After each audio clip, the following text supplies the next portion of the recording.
I heard the whistling 3 nights before I understood what it meant, and by then it was already too late to leave.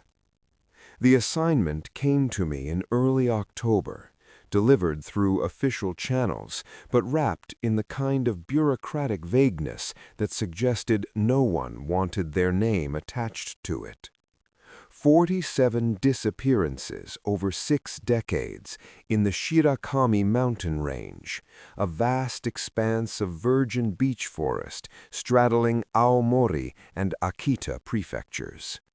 The case file was thin, too thin for something spanning that much time and covering that much territory. Most of the reports were fragmentary, filed by local police stations that seemed more interested in closing the cases than solving them. Hikers lost to the elements, inexperienced climbers, elderly foragers who wandered too far. The explanations were neat, efficient, forgettable. But there was a pattern buried in the details, a thread thin as spider silk, connecting incidents separated by years. Witnesses, the few who made it back, all mentioned the same thing: a sound, a melody, whistling that came through the trees at exactly 3 in the morning, so perfectly human it convinced them someone needed help. They described walking toward it, their feet moving without conscious decision, their minds floating somewhere between sleep and waking. Some said they felt a presence beside them, something keeping pace in the darkness just beyond their peripheral vision, humming along to the tune. I arrived in the village of Kamimori on a gray afternoon when the mountains were hidden behind walls of mist. The place had the hollow feeling of somewhere slowly emptying out, its population bleeding away to the cities, leaving behind the old and the stubborn. The houses were traditional, dark wood weathered to the color of old bones, their roofs heavy with moss. Prayer charms hung from doorways, more than seemed normal, faded and tattered from years of weather. The local police station was a small building that smelled of instant coffee and damp paper. Officer Tanaka, a man in his 50s with the tired eyes of someone who'd stopped expecting answers, greeted me with the kind of politeness that held no warmth. "You're the investigator from Tokyo," he said, not quite a question. "That's right. I'd like to start by reviewing the case files, then speak with any witnesses still in the area." Something shifted in his expression, not quite fear, but a careful blankness that people wear when they're trying not to think about something. "The files are available. As for witnesses—" He paused, glancing toward the window where the mountains loomed invisible beyond the mist. "People here don't like talking about the mountain, especially not after sunset." "Why is that?" "Superstition," he said, too quickly. "Old people's stories. You know how it is in these rural areas." But I could see he didn't believe that, not entirely.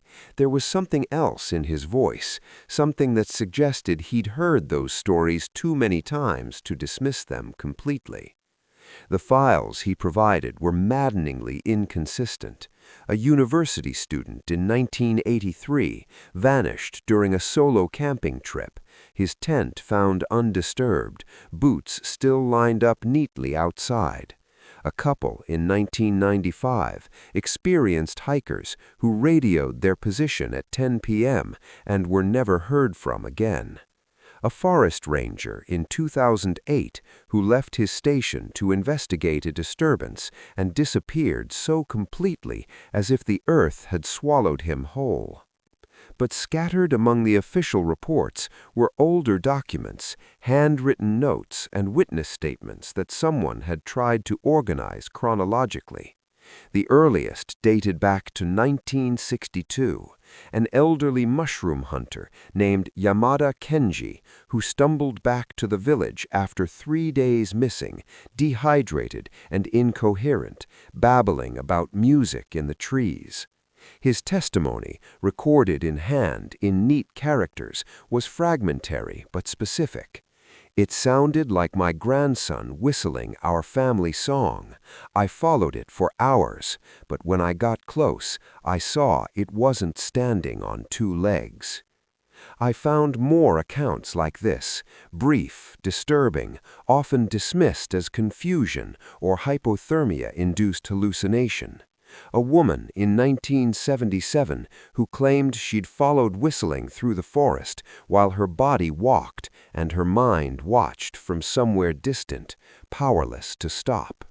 A young man in 1989 who described waking in a clearing miles from his campsite with no memory of walking there, his boots caked in mud and something else, dark stains he insisted weren't his blood. What struck me most were the audio recordings. 3 existed in the archive, captured by different researchers over the years on increasingly sophisticated equipment. I listened to them in the station's small evidence room, headphones pressed tight against my ears.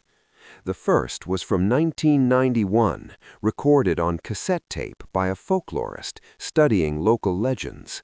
The whistle was distant, barely audible over the ambient forest sounds, but unmistakably melodic, a simple tune, almost cheerful, the kind of thing someone might hum while walking. But there was something wrong with it, a quality I couldn't quite name. It was too perfect, too controlled, as if each note had been calculated rather than felt.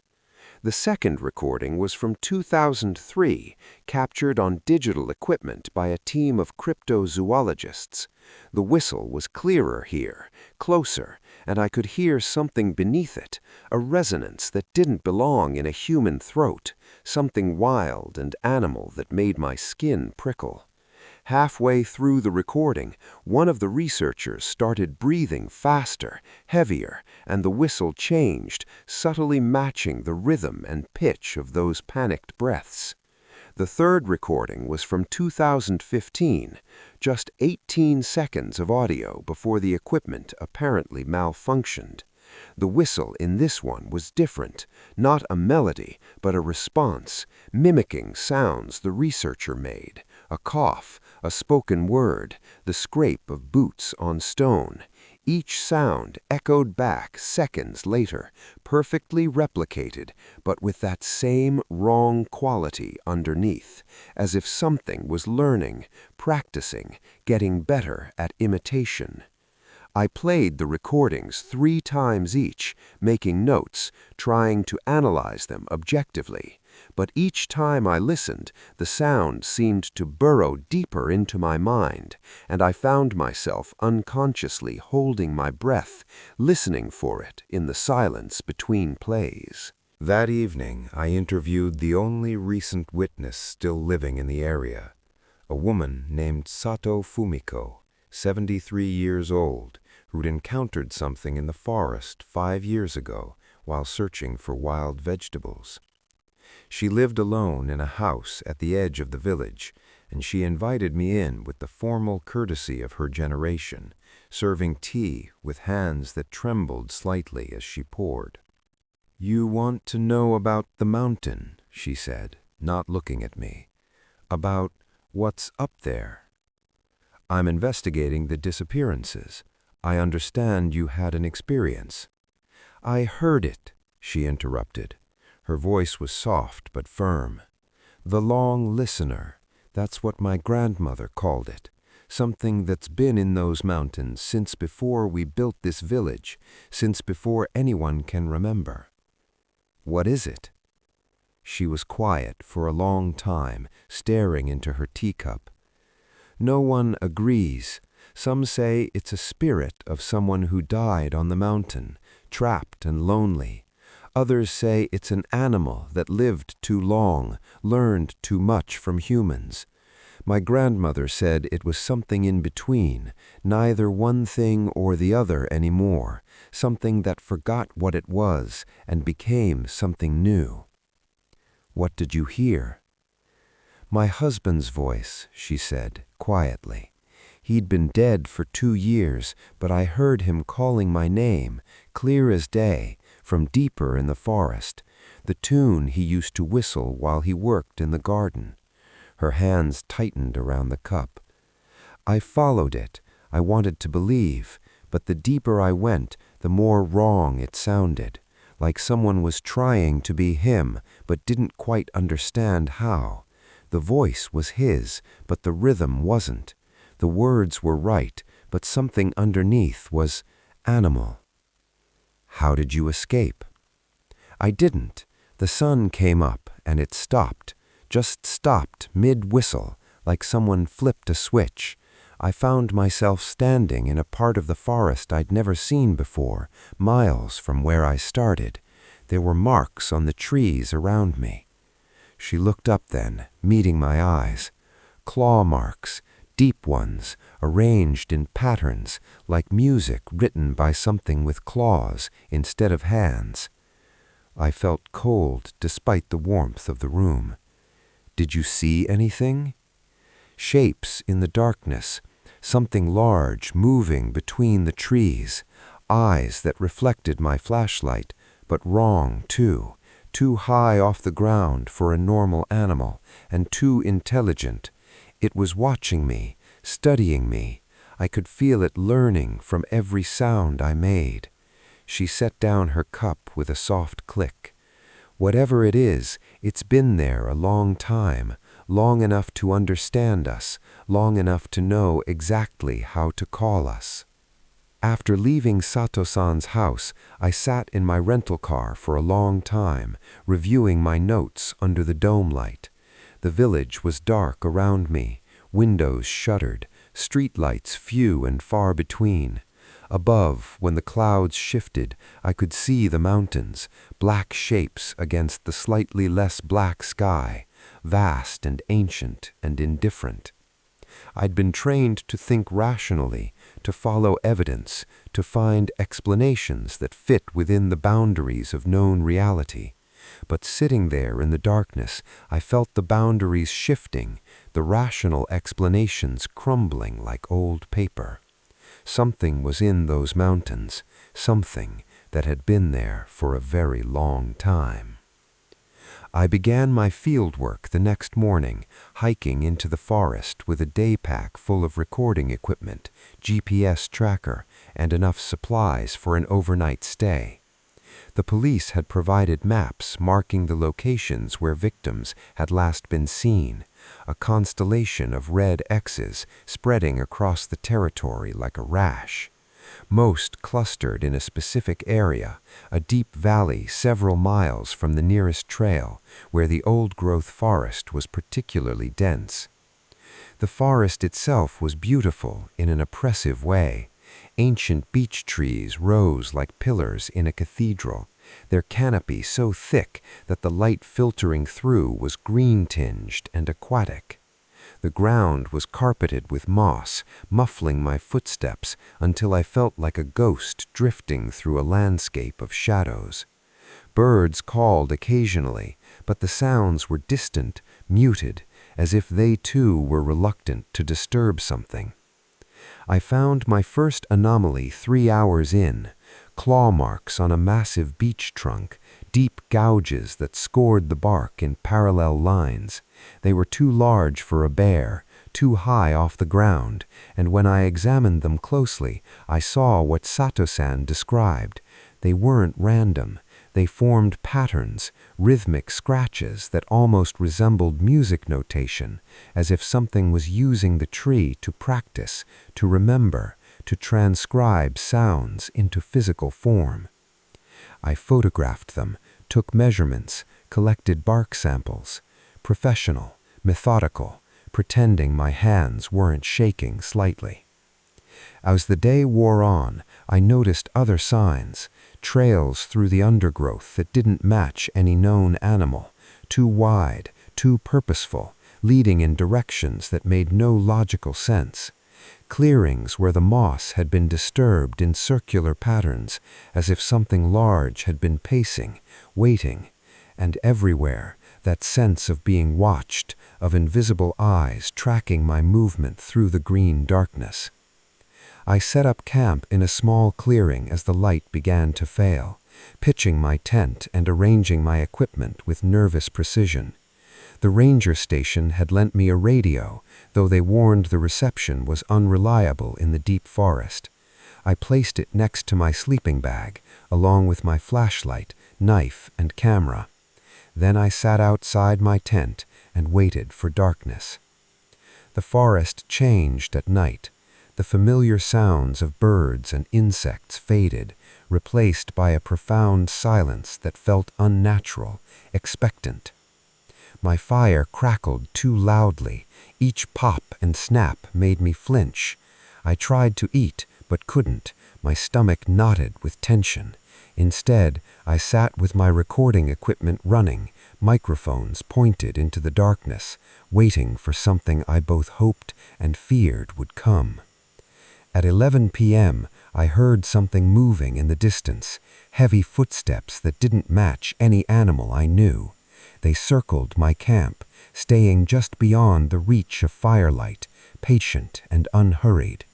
I turned on my flashlight and swept it through the trees, but the beam revealed only trunks and shadows, nothing moving, nothing there.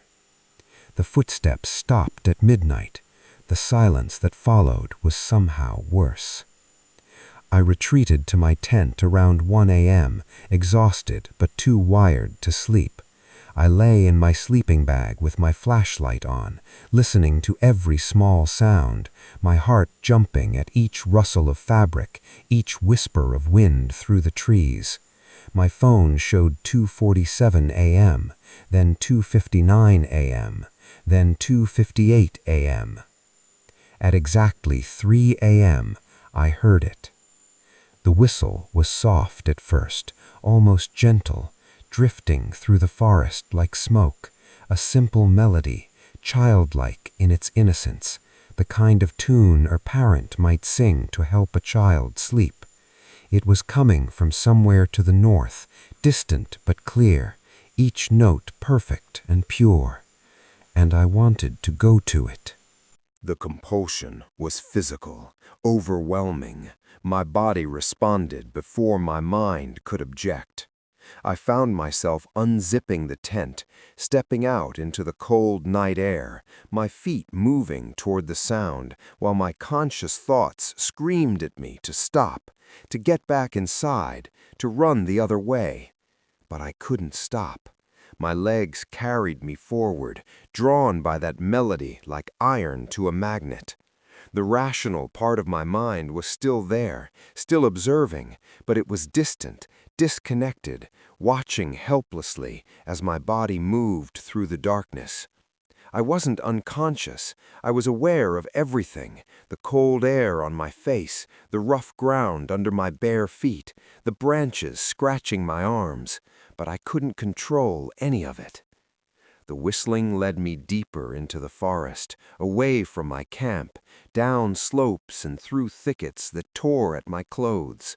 The melody never stopped, never wavered, always staying just far enough ahead to keep me following. And beneath the human-like tune, I could hear it now, that animal resonance, that wild frequency that didn't belong in any human throat. I walked for what might have been minutes or hours, time losing meaning in the darkness. The whistling changed occasionally, experimenting with different melodies, different tones, as if testing what worked best to keep me moving. At one point, it shifted to a song I recognized, something my mother used to hum when I was a child. The recognition sent a spike of horror through my distant consciousness, but my body kept walking. Then, abruptly, the whistling stopped. I found myself standing in a small clearing, my bare feet bleeding from the rough terrain, my clothes torn. The sudden silence broke whatever spell had held me, and I gasped, staggering, my mind slamming back into control of my body. I spun around, disoriented, trying to understand where I was, how far I'd come. The clearing was perfectly circular, the ground bare earth packed hard by countless passages. At the far edge, I saw an opening in the hillside, a cave mouth, black and ragged, exhaling cold air that smelled of stone and decay and something else, something organic and rotten. I should have run then. Every instinct screamed at me to flee.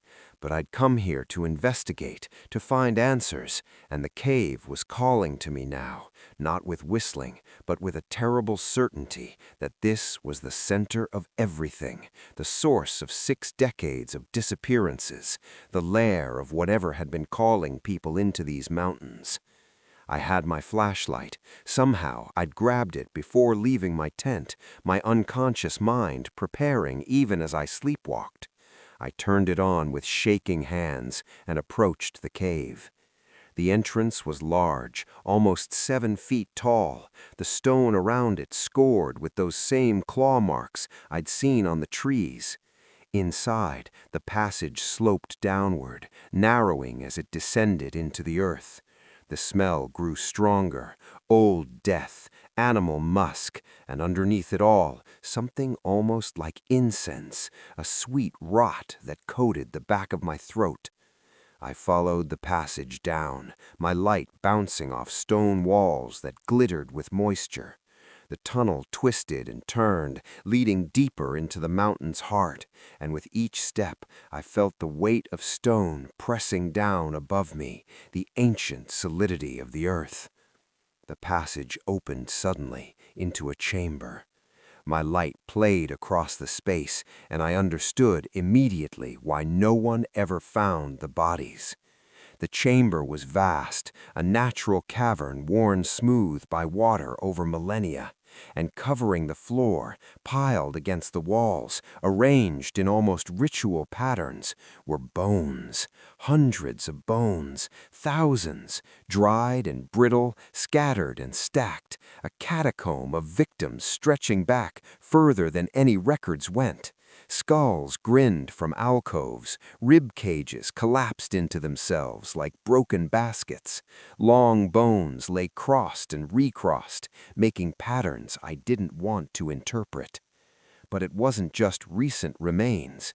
As I moved through the chamber, my light caught details that made no sense. Scraps of fabric too old and traditional for modern hikers, the remnants of kimono patterns faded to ghosts of color, rusted tools that belonged in museums, hand-forged knives, ancient farming implements, sake bottles with seals I didn't recognize, carved stones bearing characters in scripts no longer used. This creature, whatever it was, had been hunting here for centuries, perhaps longer.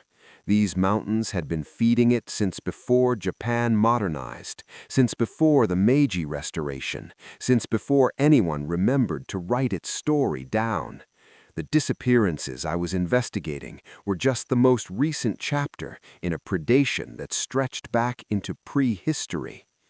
I found myself standing in the center of the bone field, turning slowly, my light revealing new horrors with each rotation.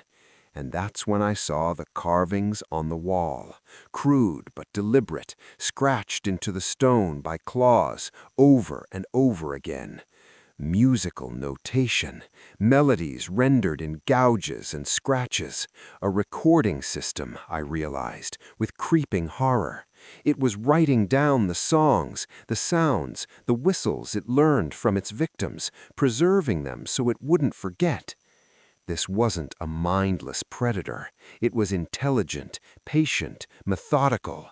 It had learned to hunt humans by becoming what we responded to, the sound of our own kind calling for help, the melodies that touched our deepest memories, the voices of people we loved.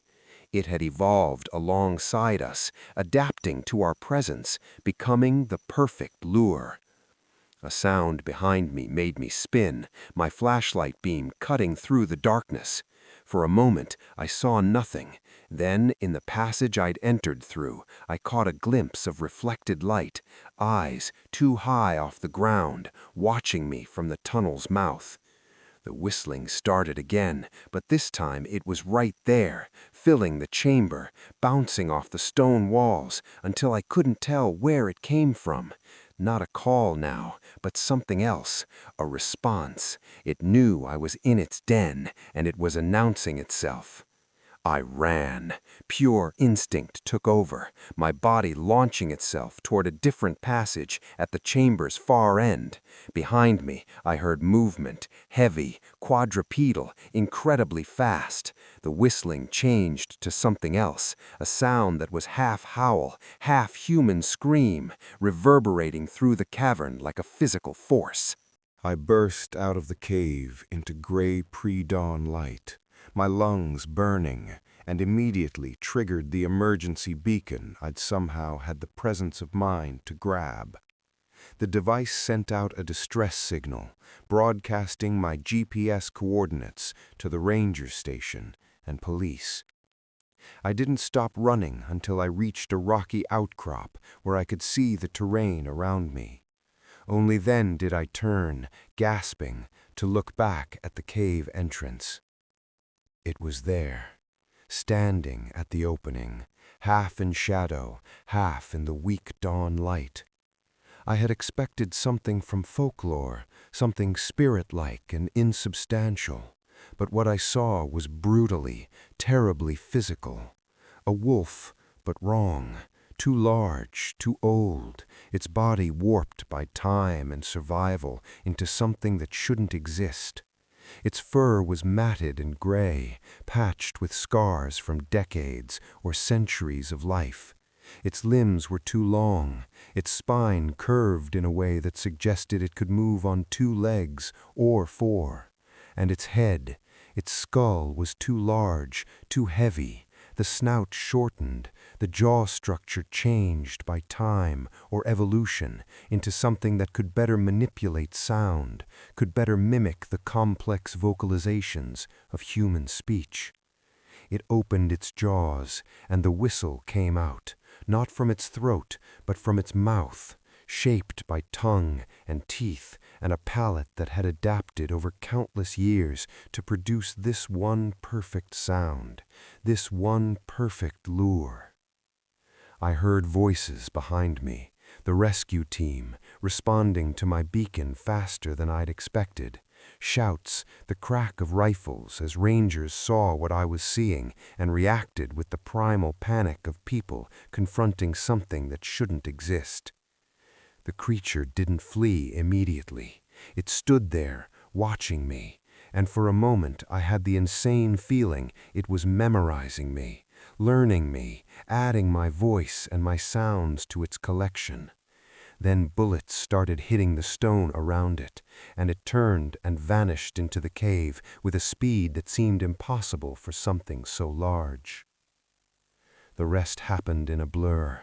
The rangers calling in a national task force, armed teams surrounding the cave, dogs that wouldn't go near the entrance. 3 days of searching while I gave statements, showed photographs, led them to the bone chamber that hardened investigators vomit. They went in with thermal imaging, with drones, with every piece of technology available. They found the chamber of bones, found the tunnels leading deeper into the mountain, found traces of blood and fur, and they found it, cornered in a deep cavern, injured from the initial shooting, but still alive, still dangerous. I wasn't there for the final confrontation, but I heard about it afterwards. They shot it 17 times, hit it with enough ammunition to kill any natural creature twice over. They saw it go down, watched it bleed, verified the hits. Then they went to secure the body. It was gone. A blood trail led deeper into the mountain, into passages too narrow for humans to follow, into a labyrinth of stone that might connect to caves miles away, or might lead to dead ends where something could hide and heal, or die alone in the darkness. They searched for 2 weeks, found nothing. Eventually, with winter approaching and the search becoming too dangerous, they sealed the cave with concrete and steel, posted warning signs, and declared the entire area forbidden territory. Official records now list the cave as a hazardous site, the disappearances attributed to a combination of difficult terrain and wildlife. The bones are cataloged in a secure facility somewhere, physical evidence of something no one wants to acknowledge. I returned to Tokyo, filed my report, and tried to return to normal life. But something changed in those mountains. I understand now what Sato-san meant about the long listener, something that had lived too long, learned too much, become something new. I think about it often, lying awake at night. The blood trail led into the mountain, yes, but no body was ever found. I tell myself it crawled away to die in some remote corner of those endless caves, that its injuries were too severe, that it's finally over. But sometimes, late at night, when the city is quiet, I hear whistling in the distance, a melody that shouldn't carry from that far away, a tune that sounds almost human but holds something wild underneath.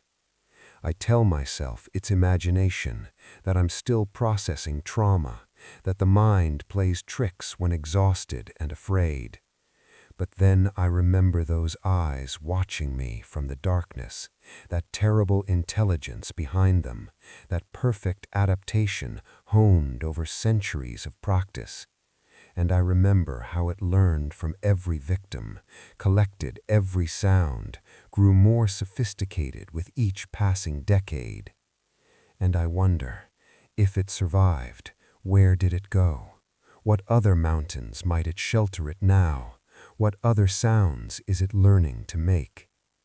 The official position is that the creature died from its injury somewhere in the unexplored depths of the Shirakami Range. But I've started noticing reports from other provinces, other mountain ranges, disappearances that follow similar patterns, witnesses who mention whistling at 3 a.m., melodies that sound almost right but carry something wrong underneath. Last week, I received an audio file anonymously, no return address, no explanation. Just 28 seconds of recording from somewhere in the Japanese Alps. A whistle, soft and distant, mimicking a melody I recognized, the same tune I'd hummed while walking through that forest 6 months ago, a nervous habit I'd barely been conscious of at the time. Something was listening. Something is still listening. And if you ever find yourself alone in the mountains at night, if you hear whistling at exactly 3 a.m., perfect, melodic, calling you forward, remember that not all sounds that seem human actually are. Remember that some things have been learning from us longer than we've been keeping records. Remember that the best predators are the ones that learn to wear our faces, speak our words, sing our songs. Don't follow the whistling. Don't listen to what calls you in the darkness. It might not be human, and it definitely hasn't forgotten how to hunt.